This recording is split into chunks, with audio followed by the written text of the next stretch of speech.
오늘 영상은 이제 제가 지난번에 체아인스와 대에스아가 끝난 후에 공부를 어떻게 하고 있는지에 대해서 영상을 남겼었는데요. 거기에 댓글로 이제 때부터 100까지는 어떻게 공부를 했는지 좀 알려달라는 댓글을 주셔가지고 오늘은 거기에 대해서 조금 얘기를 해볼까 해요.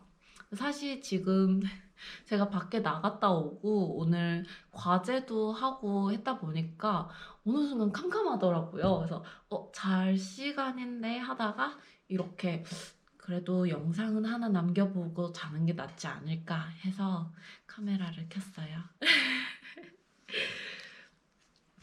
이제 저는 지난 영상들에서 말씀을 드렸듯이 2018년도 5월에 독일에 와서 6월에 어학을 시작을 하고 아인스부터 시작을 해서 체 아인스 츠바이까지 2019년 3월 정도까지 학원을 다니면서 공부를 했습니다. 일단 저 같은 경우에는 제가 굉장히 전형적인 한국인 아니면 동양인이라고 생각을 해요. 그 이유가 아무래도 이제 서양권 언어는 우리한테 낯선 언어다 보니까 말하기가 조금 취약한 점도 있고 아니면은 문법이 조금 다른 영역들에 비해서는 쉬운 느낌이 들어가지고 저는 굉장히 전형적인 동양인이다 라고 생각을 했거든요. 물론 이제 말하기가 훨씬 편하다고 하시는 분들도 계시고 문법이 어렵다고 하시는 분들도 계세요. 근데 이거는 개개인의 차이가 있는 거니까 저는 한국에서 그렇게 긴 시간 동안 영어 문법만 배운 입장에서 독일어 문법은 사실 편했어요. 조금 이게 쉽다기보다는 듣기, 쓰기 아니면 말하기보다는 좀 편했던 점이 저의 큰 특징이었습니다. 저는 이제 아인스 츠바이, 츠바이 아인스, 츠바이 츠바이까지 이렇게 해서 넉 달 동안 단계를 했는데요. 저희 학원 같은 경우에는 이제 마지막 날에 레벨 테스트를 보고 그 시험을 통과를 해야 윗반으로 넘어갈 수 있는 책이었어요. 그래서 이 시험을 통과를 못하면은 다시 그 레벨을 복습해야 되는 그런 체계를 가지고 있었습니다. 근데 아인스 때는 사실 문법을 배우기는 하지만 그렇게 깊은 문법을 배우지는 않았어요. 그때는 이제 단어 발음이나 아니면 간단한 숫자, 그리고 단어들마다의 이제 독일어 성, 혹은 이제 주어와 동사마다 이제 변화가 있다 보니까 그 동사 변화를 중점으로 막 게임도 하고 놀이도 하면서 이렇게 수업을 진행을 했어요. 그러다 보니까 책으로 이렇게 진행하는 것보다 주사위 돌리고 게임하고 과일 같은 이런 자그마한 거 게임하면서 이거에 성 맞추기 이런 소소한 말하기 연습을 많이 했거든요. 그러면서 저희 선생님 스타일은 조금 더 발음을 고쳐주는 데에 초점을 두시고 단계를 넘어갔습니다. 그때 저도 특별히 어떤 공부를 했다기보다는 그냥 예습도 거의 하지 않았고 학원 다녀오고 복습하고 과제를 하는 거에 집중하면서 그렇게 시험 준비도 하고 했더니 사실 단계는 그렇게 어렵지 않았어요. 아무래도 과제나 이런 거를 하다 보면은 그냥 단계는 문법이 깊지도 않다 보니까 거의 외우는 것들이 많아서 그런 거를 이제 외우고 일상생활에서 많이 많이 얘기를 해보려고 노력을 했어요. 그 다음으로 이제 배 단계에 올라와서는 사실 말하기가 너무 어려웠어요. 아마 그때 제가 말을 제일 안 했던 것 같아요. 그때 보면 이제 시험 성적도 가장 낮은데 그 이유가 이제 저희 학원은 시험을 통해서 오다 보니까 이제 새로 시험을 보고 들어온 친구들도 있었고, 저랑 같이 수업을 들었던 친구들은 모두 이제 자국으로 돌아가거나 사정이 있어서 조금 다음에 듣거나 이렇게 미뤘거든요. 그래서 저희 반에 새로운 친구들이 많이 오다 보니까 저보다 독일어를 긴 시간 동안 사용한 친구들이 많아서 그 친구들 말하기가 너무 유창한 거예요. 그러면서 저는 말하기가 점점 이렇게 움츠려들었죠. 안 그래도 말하기를 못하는데 다른 친구들이 너무 잘하니까 저는 문법에 점점 더 집중을 하는 거예요. 그래서 이제 학원 수업 시간 동안 이제 문법 시간, 듣기 하는 시간 이렇게 조금씩 디테일하게 나뉘어져 있었는데, 그때 저는 거의 문법 할 때만 신나서 얘기를 하지 토론할 때는 말을 못 하는 거예요. 그때 생각하면 정말 말을 못했어요. 근데 이제 어떻게든 저는 말을 하고 싶은 거예요. 이게 그냥 한국에서처럼 영어를 책으로만 읽는 언어가 아니라 저는 일상생활에서 사용을 하고 이걸로 학교에 지원을 해야 되다 보니까 어떻게든 말을 늘리고 싶어서 어떻게 해야 될까 고민을 하다가 저희 선생님이 어떤 유형인지 이렇게 살펴봤거든요. 근데 이제 저희는 월화수 선생님하고 목금 선생님이 달랐는데, 월화수 선생님 같은 경우에는 조금 더 기초를 탄탄히 잡아주는 분이셔서 처음 나오는 단어가 있을 때마다 이거는 무슨 뜻일까? 어떤 단어랑 비슷할까? 이런 질문을 많이 던지셨거든요.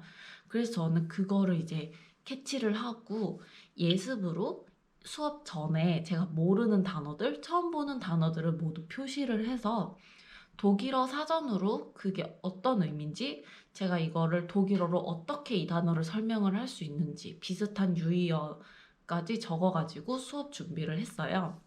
사실 이거 같은 경우에는 제가 선생님하고 아인스부터 쭉쭉쭉 같이 올라왔다 보니까 선생님 스타일이 조금 파악이 돼서 가능했던 건데, 이렇게 선생님이 매달 바뀌거나 하면은 그 점이 조금 어려울 것 같기는 해요. 그래도 이제 선생님마다의 각자 스타일이 있다 보니까 그런 스타일을 파악을 해서 수업 시간에 어떻게 하면 말을 할 수 있을까라는 초점에 집중을 하면 좋지 않을까 생각이 들어요. 사실 저 같은 경우에도 말이 너무 하고 싶은데 말을 못하니까 답답해서 그렇게 준비를 해갔던 거거든요. 그렇게 선생님 맞춤형 학생이 되면은 되지 않을까라는 생각을 가지고요. 이제 배 때는 문법이 이제 거의 많고 아니면 정말 단어가 많이 쏟아지거든요. 그래서 그때는 새로운 단어를 외우기에도 너무 벅찼고 이 문법 따라가는 것도 조금씩 이제 벅차기 시작했어요. 근데 문법 같은 경우에는 수업 때 이해하고 이거를 문제를 많이 풀고 하다 보면은 사실 정말 한국에서 영어 문법만 했던 과정을 생각하면은 그렇게 어렵지는 않은 것 같아요. 어려운가? 저에게는 다른 이제 듣기와 말하기가 너무 컸기 때문에 이제 문법이 되게 작게 보였는데, 그렇다고 독일 문법이 쉽진 않거든요. 근데 저는 조금 더 독일 문법에 마음이 갔던 게, 영어 문법 같은 경우에는 이제 예외인 경우들이 정말 많잖아요. 근데 독일 문법 같은 경우에는 이제 정말 예외도 많이 없고, 이게 거의 대부분이 체계가 잡혀 있다 보니까 그런 부분에서 조금 더 이해하고 파악해 가기가 용이했던 것 같아요. 그리고 저는 그때 이제 책을 많이 읽으려고 했는데요. 책을 읽으면서 전공책도 읽고 아니면 동화책도 읽고 이렇게 좀 다양하게 읽기 시작했어요. 그래서 그때는 이제 이런 서점이나 작은 키오스크 같은 곳들 가면은 이런 1유로 되는 작은 동화책을 팔거든요. 그래서 이런 내용들은 정말 유치원생, 초등학생들이 읽을 만한 수준이다 보니까 정말 아인스, 배 아인스 때는 조금 어렵지만 배아인스, 배츠바이 때 읽기 굉장히 도움이 많이 됐던 것 같아요. 그리고 저는 원래 한국에서 왜 한국인들은 정말 이어폰을 많이 끼고 있다고 외국인들이 깜짝깜짝 놀라잖아요.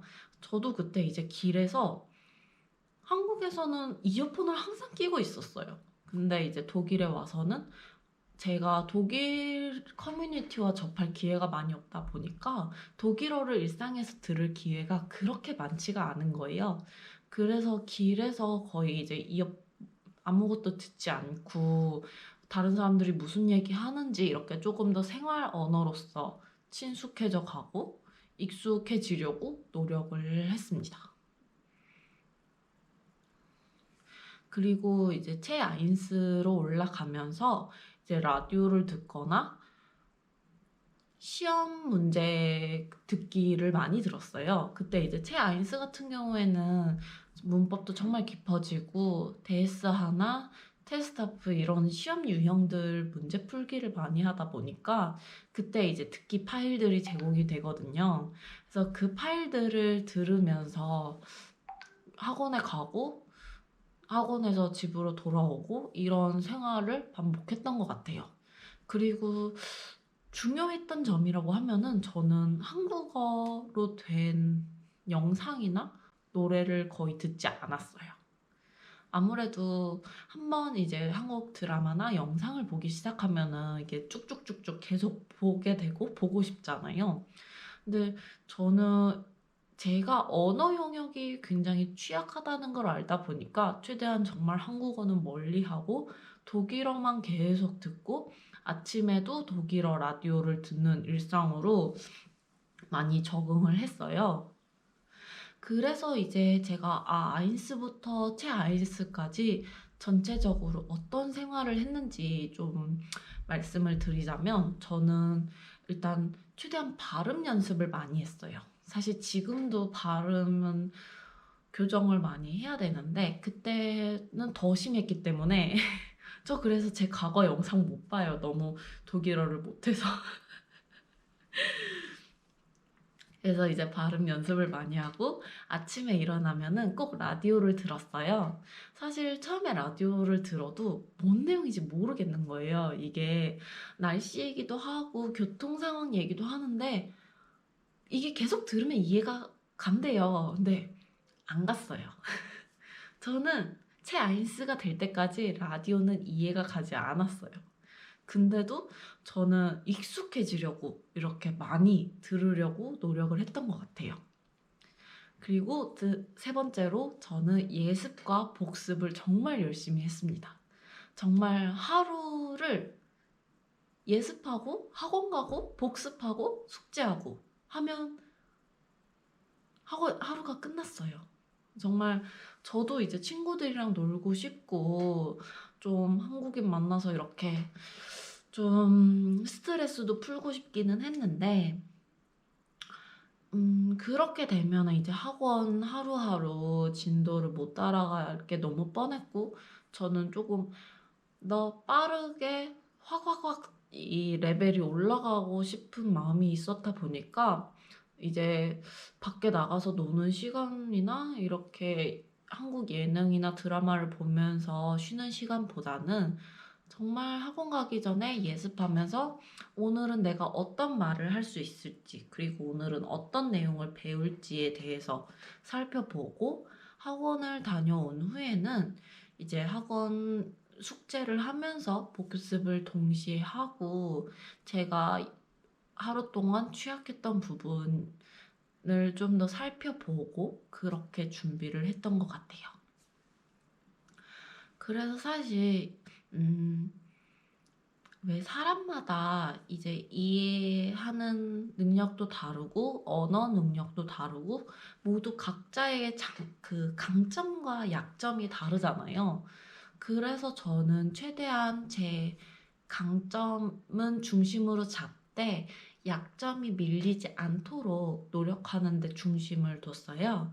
그래서 제 강점이 문법은 항상 적어도 1등으로 할 수 있고 그 누구보다도 먼저 말할 수 있게끔 그렇게 연습을 하고 준비를 해 갔고요.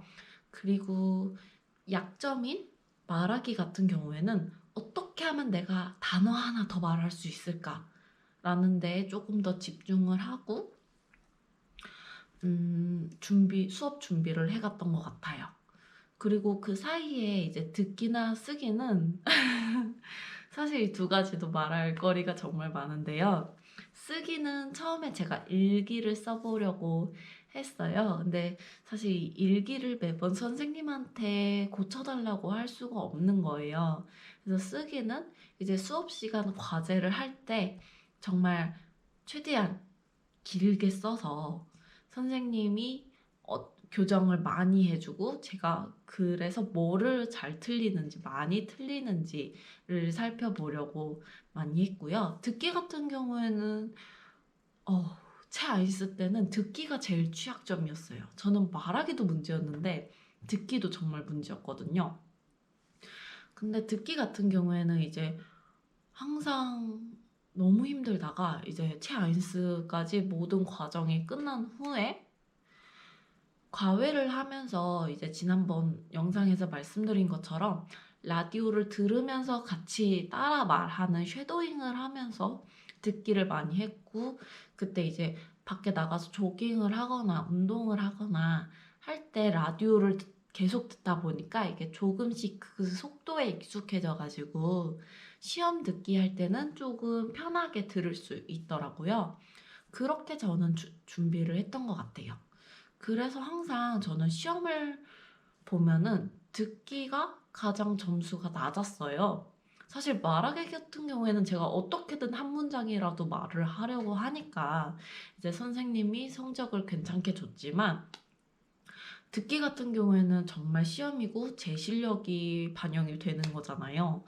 그러다 보니까 조금 항상 불안했는데, 다행히 이제 쓰기나 아니면은 이 문법에서 뒷받침이 돼줘 가지고 다행히 한 번도 떨어지지는 않고 레벨을 쭉쭉쭉 올라갈 수는 있었던 것 같아요. 쓰기 같은 경우에도 다시 한번 말씀드리면은 이제 저는 선생님이 그거를 교정을 해 주시면 거기서 그치지 않고 그거를 다시 한번 따라 써 본다거나, 아니면은 이게 왜 고쳐져야 되는지 이해가 안 갈 때는 또 수업이 끝난 후에 선생님한테 갖고 가서 질문을 많이 했거든요. 그렇게 저는 선생님을 이용하려고 이렇게 말하면 너무 나쁜 아이 같아. 근데 어쨌든 저는 학원비를 냈으니까 이제 선생님한테서 최대한 어떻게든 하나라도 더 배우려고 많이 노력을 했던 것 같아요. 왜 한국에서도 사실 정말 공부 잘하는 친구들은 예습과 복습에 집중을 뒀어요. EBS에 중점을 뒀어요. 라고들 많이 얘기를 하잖아요. 독일어도 마찬가지인 것 같아요. 정말 새로운 뭔가 자료를 갖고 와서 또 보는 것보다는 이제 수업 시간에 계속 하면서 그런 주어지는 자료들을 최대한 이해하고 받아들이는 데 노력하시다 보면은 아무래도 새로운 자료보다는 주어진 자료 안에서 기본기를 탄탄히 하시면은 이외에 이제 새로 주어지는 과제나 자료들도 어렵지 않게 하실 수 있지 않을까라는 생각이 들어요. 사실 저도 이제 문법이 깊어지면서는 이 문법도 외워야 되는 것들이 많아서 인터넷에서 영어나 이제 독일어로 새로운 문법 문제를 다운받아서 풀기도 하고 했거든요. 근데 그거 같은 경우에는 시간이 일단 너무 많이 걸렸어요. 제가 이걸 풀고 채점을 하고 하는 시간이 있다 보니까 거기에 새로운 문제를 푸는 데 집중하기보다는 제가 이해가 안 되는 문법 아니면은 조금 어려운 문법, 많이 틀리는 문법 위주로 문제를 풀고 계속 그거를 고쳐가려고 반복을 많이 했던 것 같아요. 이렇게 저는 제가 지난 10개월 정도 동안 독일어를 어떻게 한 단계씩 올라왔는지에 대해서 얘기를 해봤는데요. 잘 얘기했는지 모르겠어요. 저는 제가 항상 맞다고 생각하지는 않아요. 단지 저는 이렇게 공부를 했고 이렇게 경험을 했다는 거를 말씀을 드리고, 항상 제 목표는 정말 한 분에게만이라도 이게 진심으로 좀 도움이 된다면 좋겠다라는 마음으로 영상을 찍으려고 하거든요. 그래서 제가 무조건 맞다기보다는 저는 이런 방법들로 했다는 다양한 선택지를 드리는 거고, 여기서 이제 여러분들이 조금 더 이거는 나한테 맞으니까 쓸 수 있을 것 같아. 이건 좀 안 맞는데? 라고 걸러서 사용을 하시면 좋지 않을까 라는 생각이 들고요. 오늘 시간이 늦어서 저는 이만 자러 가보도록 할게요. 영상 봐주셔서 감사하고요. 혹시 또 질문이나 궁금하시거나 보고 싶으신 내용 있으시면 댓글 달아주세요. 저 열심히 말하고 있었는데 녹화 버튼을 안 눌렀어요.